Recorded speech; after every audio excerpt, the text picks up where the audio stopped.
Beginning tomorrow, people in Rochester will be required to wear masks in public throughout all of Rochester. Before the break, we heard from Mayor Kim Norton about why she is in favor of the order.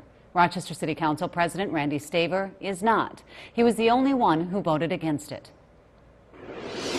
Rochester City Council President Randy Staver joining me now from his home. Randy, you were the only person to vote against this. Why did you vote no? And the reaction that you've received in the last 24 hours, I can imagine you've gotten a lot. I have. I've heard quite a bit. There are really primarily four reasons that I just couldn't feel comfortable in adopting the resolution. One, the data. And what are we looking at? And it really depends on who you talk to. Some people point to the number of cases that are rising. There are other metrics as well, hospitalizations, ICU bed utilization, and even fatalities. And I don't know that I have sensed a consensus among the experts as far as what data we would be using. So in that light, I found it uncomfortable that we would how would we determine when the order would end? What data would we be looking at? It seemed to be open-ended. Number two, I still had some concerns about enforcement.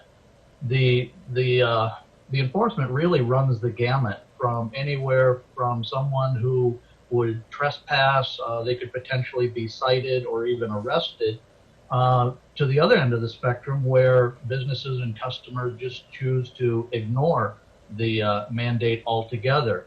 The next reason is I thought we would really be sending mixed messages. If the city of Rochester is willing to do this, well, what about our citizens in Byron and Stewartville and Eota and all of our partner cities? I realize our authority does not extend to those cities, but it's still rather odd that we would send mixed messages to our population. For all of those reasons, I just felt that I was not comfortable in supporting the mandatory masking.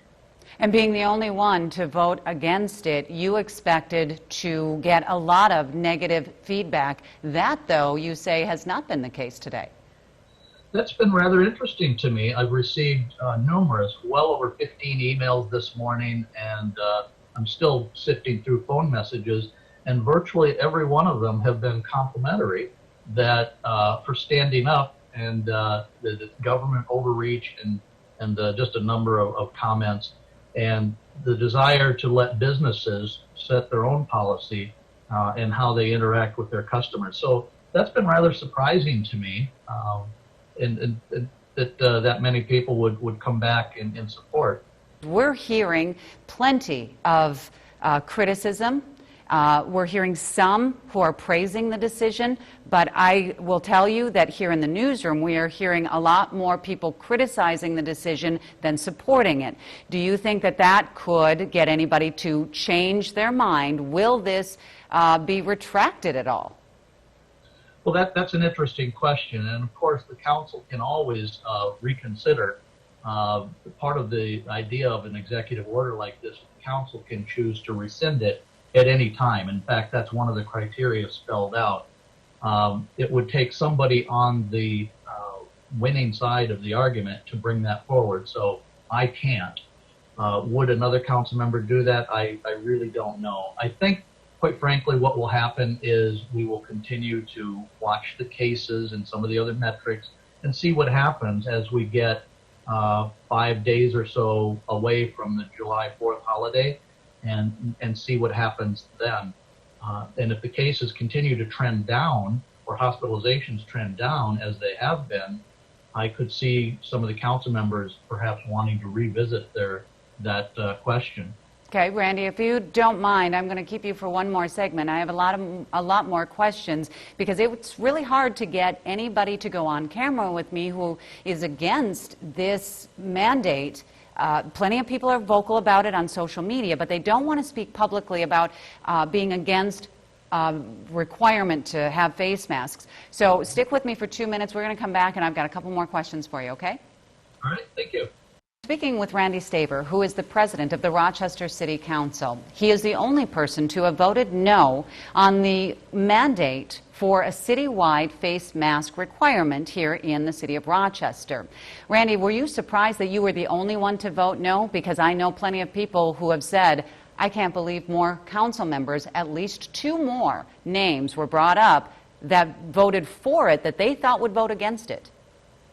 That did surprise me somewhat. I expected at least 1 or 2 others in support. But I think some of the language that was drafted by the city attorney, for whatever reason, gave them a comfort level, and they chose to support the language. And that's fine. We're all free to make our decision based on the input we receive and the analysis we do. So I would never hold that against one of my colleagues. But nevertheless, I was a little surprised to be the sole vote against. As you had already stated in the segment previously, penalizing businesses, and really, is this what it's going to come down to? Because speaking with law enforcement, as this was just on the table and not a mandate yet, but last week speaking with law enforcement, I was hearing from officers who said, we don't know how we would be able to go around and police an issue like this. So then it became more of, well, it's going to be the businesses who will be penalized. The whole crux of this point that I'm trying to make, Randy, is the businesses, like you said, have already been hurt so much, so to penalize them would be hard to do. Law enforcement has been scrutinized so much in the last couple of months as well, so to put this on their shoulders also seems unfair.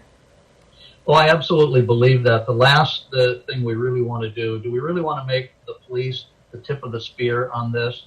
I think that would be harmful, not only during these times of especially sensitive relationships with police departments across the country. Is this another item where we want to hang our hat? I think it would be potentially punitive to a business. And please understand, I do understand the sensitivity, and I'm not the criticality of the virus and the disaster that it's created for our country is certainly not something to shunt aside. But on the other hand, it does require some delicate balance in how we enforce policies within our respective communities. And again, the last thing I want to do is be punitive towards our businesses who are struggling so much to come back in this economy. Randy, like I said, it is hard to get people who do not support this mandate to speak publicly. So I really appreciate you taking the time to go on camera to tell me why it is that you didn't support it. So thank you.